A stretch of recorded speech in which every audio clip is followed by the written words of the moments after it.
allow him to respond. Thank you. I'll also read what I'm Chairman. saying.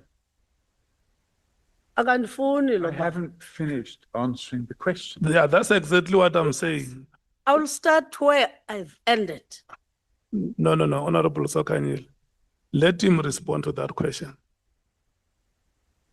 Thank you, Chairman. Then how many minutes? Chairman, my submission to Parliament, and you can deduct this from the honourable member's time if it's necessary. My submission to Parliament includes over 1,000 pages of evidence. And it's necessary, if I'm going to be asked questions about the evidence that's included, that I have an opportunity to look at the relevant pages of that 1,000 pages so that I can answer the question properly. Because otherwise I'm going to be put in a position where I'll have to say, I'm sorry, I don't have time to answer that question. So either I must be able to give a proper answer, which means consulting my documents, or I must be allowed to say, I'm sorry, I don't have time to answer that question. Or we can agree that we're not going to get anywhere with this process. And as chairman, I respectfully request you to ensure that when a question is asked, I will undertake to provide the answer as quickly as possible, but not in a way where I'm asking or answering the question and I'm told, no, I've heard enough. I don't want to hear anymore.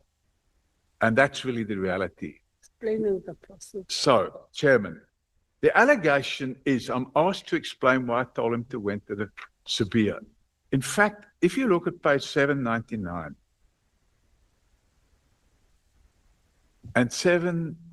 and 800,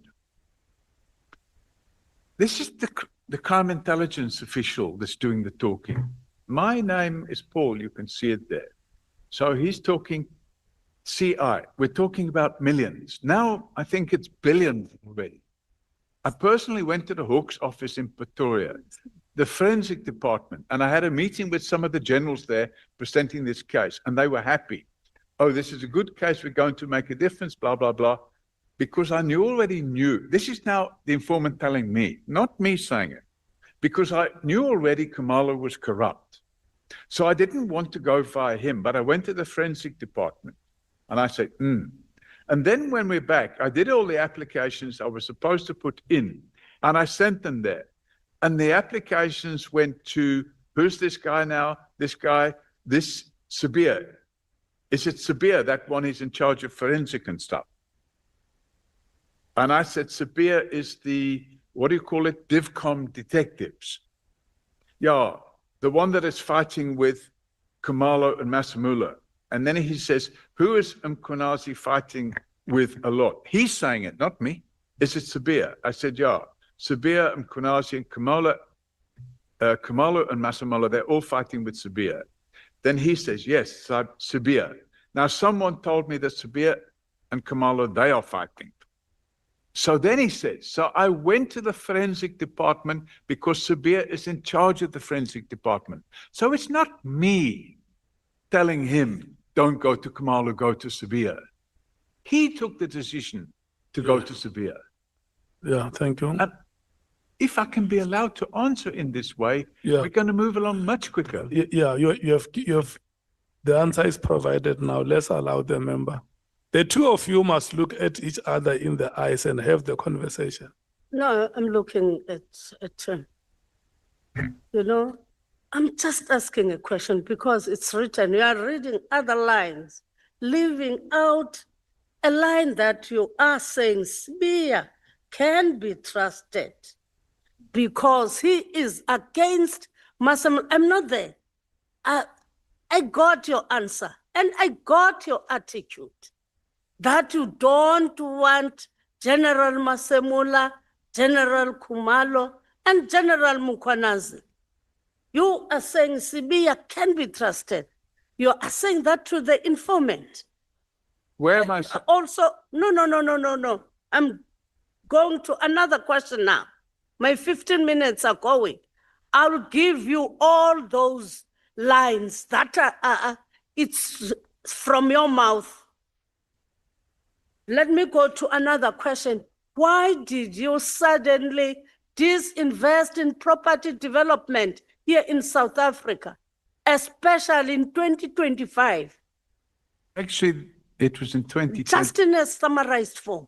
Actually, it was in 2024 I started the process. And the reason, Chairman, was because of two factors.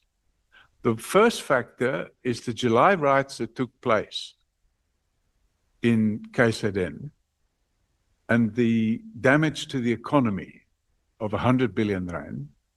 And the second factor is the inability of Eskom, due to corruption, to constantly supply electricity.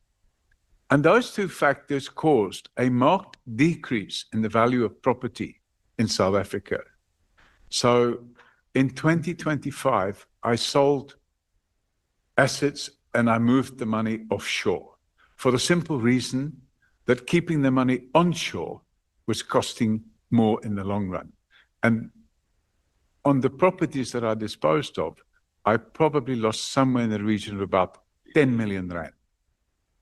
So that's why I disinvested. But in your statement, you're talking about COVID-19 and talking about Masemola, Khumalo, using the slush fund to get properties, whereas you, wara. No, that's what I'm saying. No, And it's Chairman, written in that's a document. misunderstanding. I know nothing about those things. That's a And misunderstanding. here you have given it to us as this committee.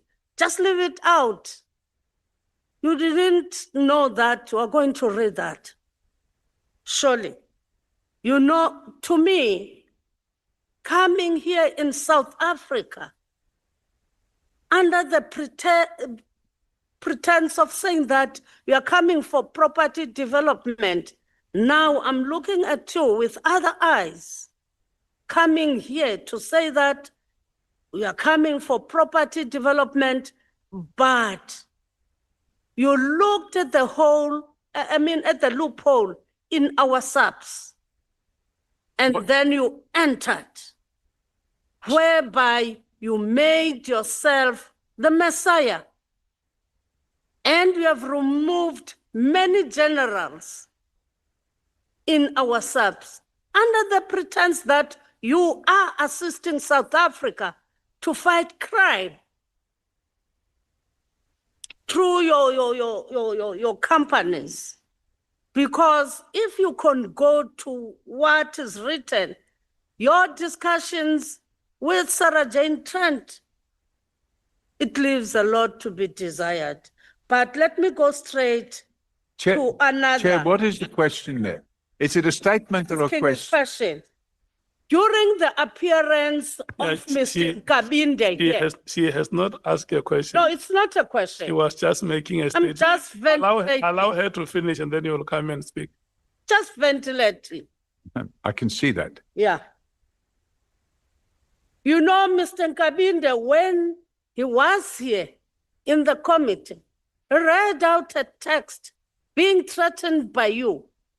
Why did you do that? I didn't. You didn't want Mr. Kabinde to talk to us. Why? What were you afraid of? What was the reason of threatening Mr. Kabinde, the chief of staff of the former or the current minister, whatever? Chairman, how do I know when? How do I know when I can answer the question? Because I'm getting like 5 or 6 questions, bang, bang, bang, bang.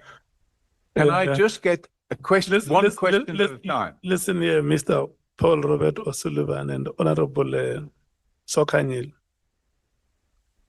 Honorable Sokanyil, may you look at me, please. Don't confuse my witness. Don't. If you want to ask him a question and look at him to respond. If you want to make a follow-up, make that follow-up. Because I can tell you, you confused him with that long statement. Yeah, Sorry. you have said so many things. What is the question? Do you want to ask him about the SMS that he sent Kabinde, or do you want to ask him about his involvement at IPIT? I'm saying that Mr. Nkabinde was here in this committee. He read out a message that you threatened him. When he was here, he had to read out that message, afraid of you. Why did you threaten Mr. Nkabinde when he was in front of us? That's the question. I'm putting a background in what I'm saying so that you are clear what I'm asking for. Don't look at me, just answer me.